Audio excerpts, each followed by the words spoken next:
moviegoers. My name's Ryan Wright. And I'm Jerry. And I'm Aaron.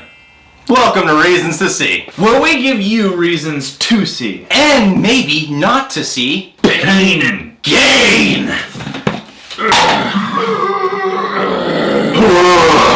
So let's work out.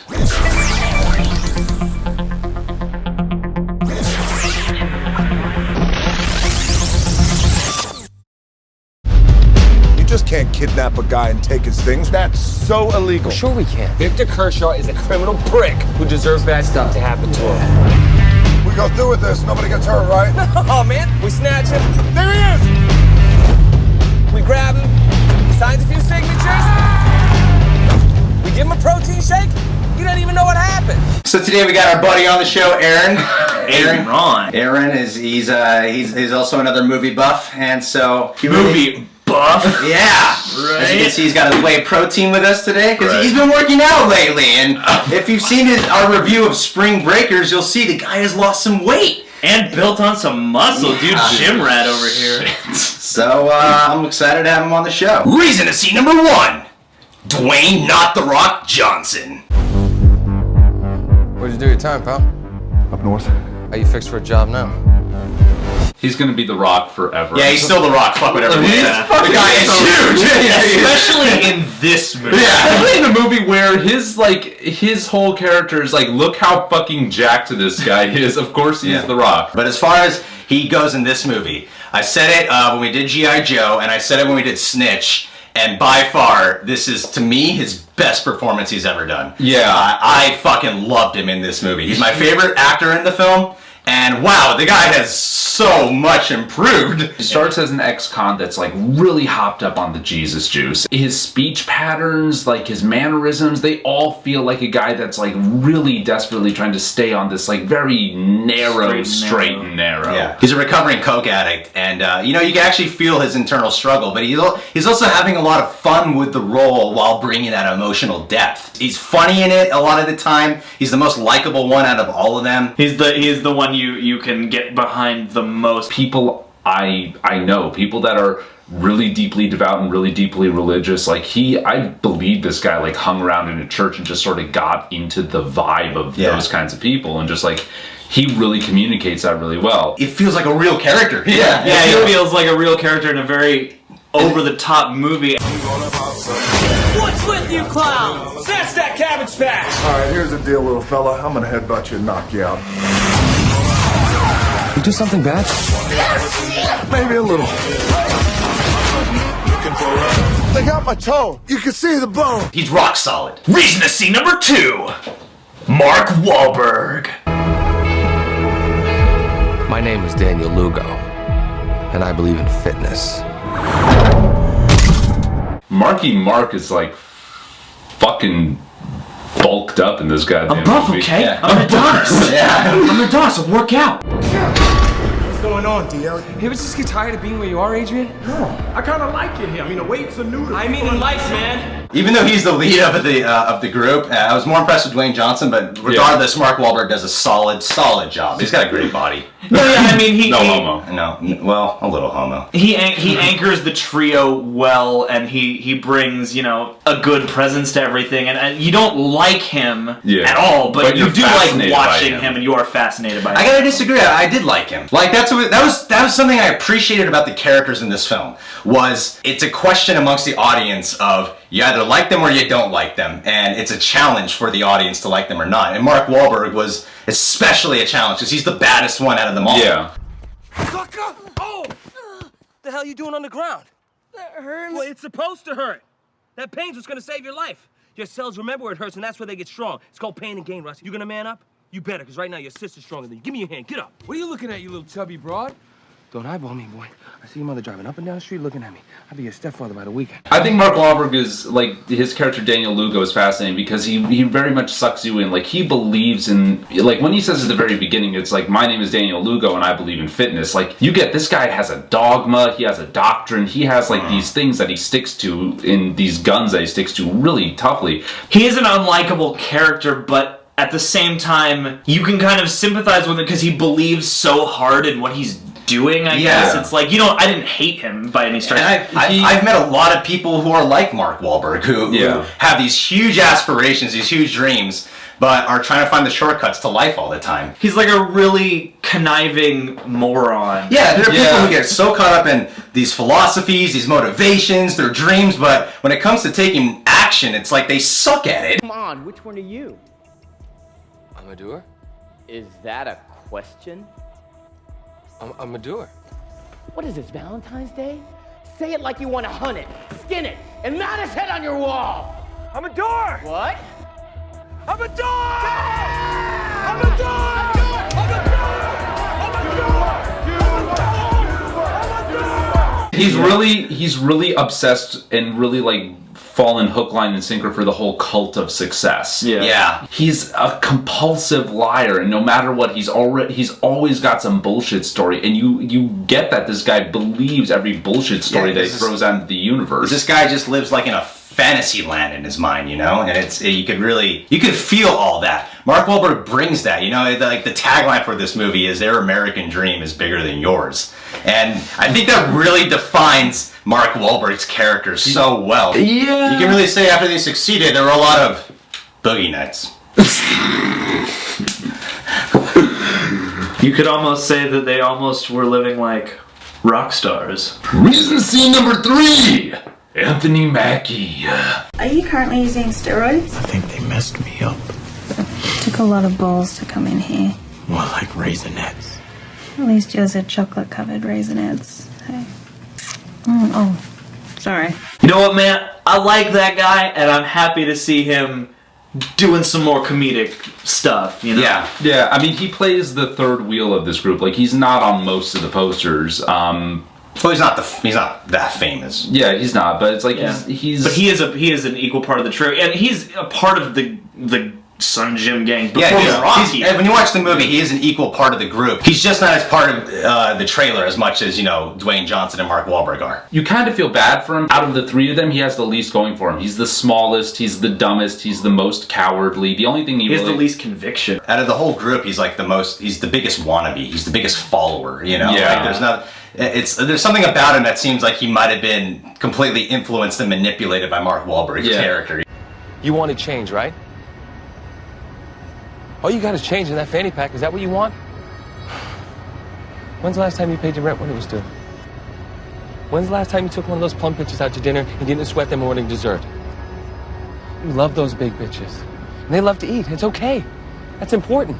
This being broke's got to stop, man. And some people are getting a little upset that this movie is a dark comedy and they're portraying these characters in a comedic light. But it's like, well, these guys are a joke, Like, they pulled off some crazy shit, but at the end of the day, they're a joke. But I didn't think it crossed the line for me, at least, because it was like, there was never a time where I was actually rooting for them to succeed. Yeah, it was like, these guys are all idiots, and the movie knows it, but they all play it in a way where you can still enjoy watching. Yeah, because for most of the time, I found the characters to be, honestly, I was really engrossed because of the performances. Because they actually make these people understandable. Not that you want them to win, but you get them. You do understand them at the end of the day. You can kind of sympathize with them in that you understand their motives and where they're coming from. And because they're morons, you can kind of feel bad for them. Yeah.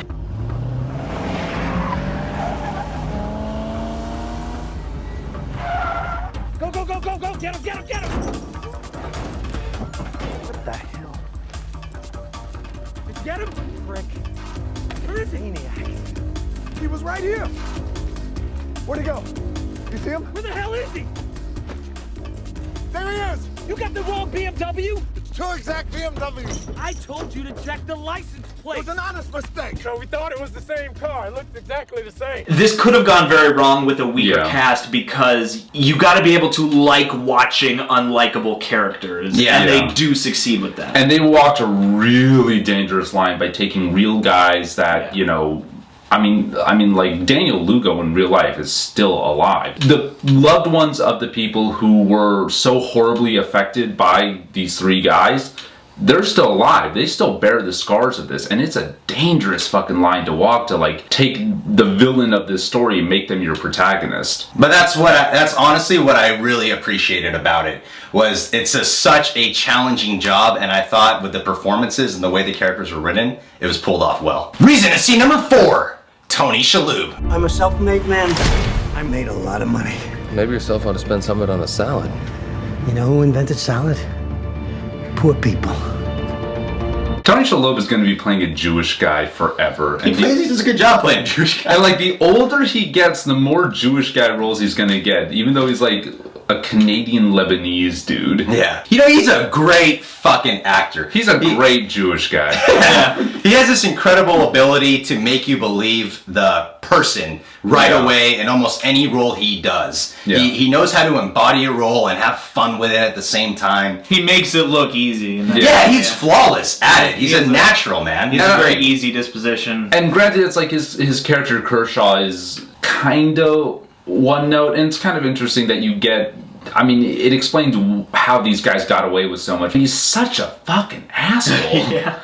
It's like, and it's the only reason they go after this guy. He's rich and he's such an asshole. Yeah. That's what I liked about it, was they kept the main characters worse than their target. They didn't, you know, it's like, yeah, the guy's an asshole. In a weird way, yeah. It's like they're more likable than him, but they're also worse than he is. They're sociopaths. Their personality's more likable, but at the end of the day, Tony Shaloub, he's not doing the illegal shit that they're doing. Tony Shaloub called the girl, like, Tony Shaloub called the girl fat and, like, made fun of a kid's acne and, like, yelled at them for not working well at his deli. Mark Wahlberg murders people. Yeah. And tortures them. Yeah. But, you know, like, most of these movies would do some type of Hollywood deceit where they would, you know, make the bad guy more bad than them, so that way our characters are more likable. Yeah. And I like the idea of challenging the audience like that, where they don't make their target. Technically, because for the first half, they pretty much set up Tony Shaloub like he is the antagonist of the film. Yeah. You know, essentially. But they don't make him worse than our main characters. So it's an exciting movie to watch where it's like, wow, the main characters really are worse. Pretty much everyone in this plot is very unlikable. Yeah. And it's a miracle that they're all fun to watch. I gotta get a pump. That's it. It's good. It hurts. I know it does. That's it. Get it. Reason to see number 5, Ed Harris. The Sun Gym gang has successfully acquired every asset you had. What happens now? Now I go to work. He's got kind of a flat character. He is the guy that's just sort of like, alright, I guess I'll investigate this guy telling me this crazy story about bodybuilders that kidnapped him and stole his shit. And then he becomes basically our only good guy. Our only guy it's okay to like. Yeah, our good guy antagonist. What I will say is, like, I agree that he is sort of a flat character, but I thought Ed Harris, what he brought to it, you could feel the guy's history. You could feel the guy's backstory. You could tell that Ed Harris, at the end of the day, didn't go, alright, he's a flat character, I'm just going to half-ass this. I think that's just because Ed Harris, like, his face and his voice look like they're made out of old leather. I gotta disagree. I feel like there's an emotional depth that he actually brought to it, because he made the guy, he wouldn't have been able to pull off everything and make him feel human if there wasn't that level of depth that was brought to it. Yeah, I mean, you want all your characters to have depth, you want them all to be written that way, but he's also the character who, he comes in later on in the plot, he's not on screen a whole bunch. Like, you know, he does mostly advance the story, but I really enjoyed watching Ed Harris in that role. I thought he brought a lot of presence to it. Yeah. He has one thing to do pretty much, and he's hired, you know, by Tony Shaloub to do it. He's really enjoyable to watch, and he's a good foil for everything that's going on. Recency number 6. Holy shit, Michael Bay? Yeah, dude. Surprisingly, you know, there's a thing about Michael Bay where people are just not going to like this movie simply because they know Michael Bay directed it. That guy comes with baggage, just a wall of it between you and the screen. Everyone knows that Michael Bay has an ego problem, like he has a temper problem, but at the same time, that's why I think he's the perfect director for this, because out of anyone to direct this, because this is a character-based movie. That was surprising to me. It's very character-based. Not that many explosions. Yeah, and one explosion. And if anyone understands these characters, it's probably Michael Bay. Michael Bay who can really get them. Michael Bay is like he is any one of these guys before they started lifting. Because he's got the ego, but he just doesn't have the gains for it yet. Most every shot Michael Bay can get his hands on, he tries to turn it into the money shot.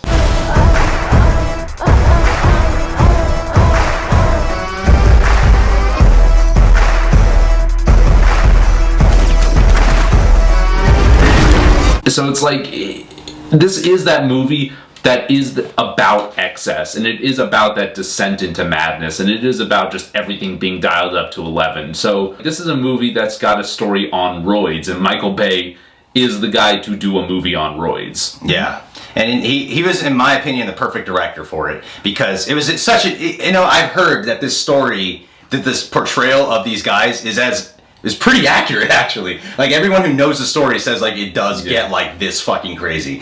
And he manages to bring it, to make it into sort of a dark comedy, make it such an it's kind of, when I was watching it, with all the narration that goes on in it, oh God, it was kind of like watching if Michael Bay suddenly got inspired by Goodfellas. Goodfellas, but if everyone was a moron. It's because it has a lot of similar themes to it, but it's like Michael Bay status. You know, it's very visually appealing, but at the same time, it's character based. So it's great to see a true story done in a very unique fashion. Yeah. Yeah, it's not just trying to fill time with when's the next big fight scene we can have. Yeah. You're actually watching a plot unfold. There are times where it does go Michael Bay out, but it works, though. It fits. No, it's got every trick in the Michael Bay book, but in a place where it's okay. Like, it makes sense, and it's not like, it's not so short on any kind of substance that it's overloaded with Michael Bay-isms. It's sort of an even mix of both. Rather than being emotionally moving, I found this film more interesting than emotionally moving, because I don't think Michael Bay's in the business of emotional moving. But I will say he kept my interest the whole time. Michael Bay has one feeling, is, bro, check this out! Yeah, a little bit. No, like, he succeeded in what he wanted to do. He made it a smaller film that managed to be about people, so people are always saying he doesn't know how to do movies about actors. Yeah. With actors, you know what I mean? Like, that was what he defended himself on when Megan Fox made that comment. And from the critics that don't like the movie, I noticed it's like these guys were obviously Michael Bay haters and did not like the movie prior to seeing it. But yeah, what I did like about this story was it is like Michael Bay on Goodfellas, because it is about that lust that you see of like, wow, everyone has a much more luxurious life than mine. Yeah. Entering into that world, and then just a crazy descent into madness. Well, and then with all the narration and stuff, it's like too Scorsese-like. I see guys liking it more than girls do. No, of course. Because there's one woman in the movie who's like, does not put women in a good light. Yeah. I mean, you know, Michael Bay, two women, a really, like an obese, obnoxious woman who loves black guys.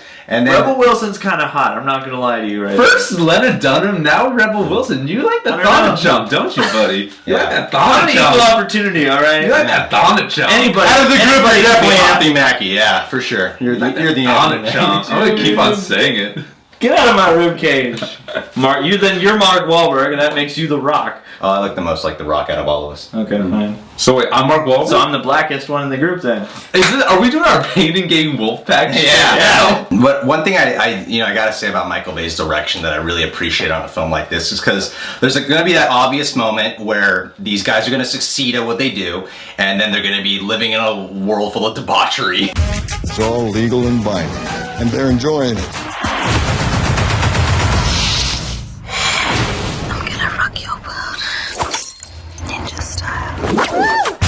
What I liked about it was Michael Bay doesn't allow you to believe they got away with it. You know what I mean? And so that it keeps the tension going. It doesn't. That's what I mean. He doesn't seem like he's supporting these guys like some people are accusing them, because you don't feel like they've gotten away with it. You don't feel like they succeed. He doesn't even allow you to feel that way when that moment comes. Yeah, Michael Bay really broke his own mold by not diving 100% into it's like, okay, they got the money, now let's show them like partying with the bitches and like, you know, gratuitous like lens flare shots of the fucking Lambo driving around. It's like any other time Michael Bay would be doing that like full fucking force, balls out, fucking jacking off to the goddamn like Maserati fucking chassis.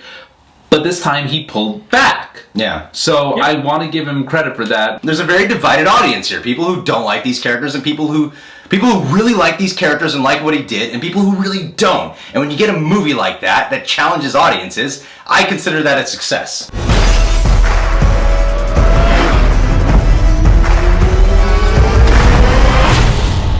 You said no violence. And I meant it when I said it, I swear to God. I cannot kill. Duly noted. Look, when this is over, we'll all go camping.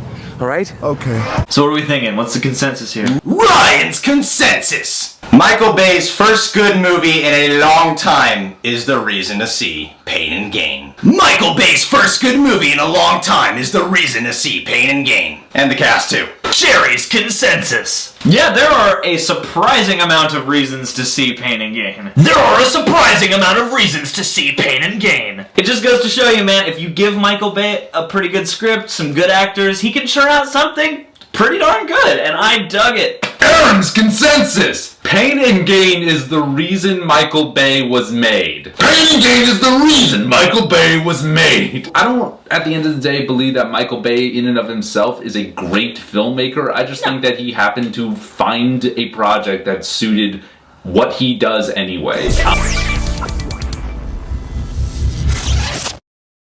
Alright guys, thanks for checking out the show. Why don't you go ahead, scroll to that comment box below and tell us your reasons to see or not to see Pain and Gain. And if you want to see more episodes of Reasons to See, click this link right here. And if you want to see my straight to the point review of Pain and Gain, exceptionally shorter review, click on the link right here. And if you guys want to get updated every time a new review or video is out, subscribe! Click on Aaron, man. Yeah. It's not whey protein, it's the gold standard whey protein. It's the leftover cocaine from The Rock. Right? Yeah, there's a lot here. What I'm hoping is the street value on this will bring us a sponsorship from whey protein. Yeah, Optimum Nutrition totes wants to sponsor. Yeah. That would have been great if they had like a whey protein thing, but it was just filled with a bunch of cocaine, and that's what The Rock was using to bulk up. And that actually would have been great. Yeah, that would be really funny. He was just doing coke shakes all day. that would probably kill you. But when he was on coke, he was working out a lot. Yeah, dude. Yeah. Let's pitch this Pain and Gain 2. There's so many more places for these characters to go besides prison.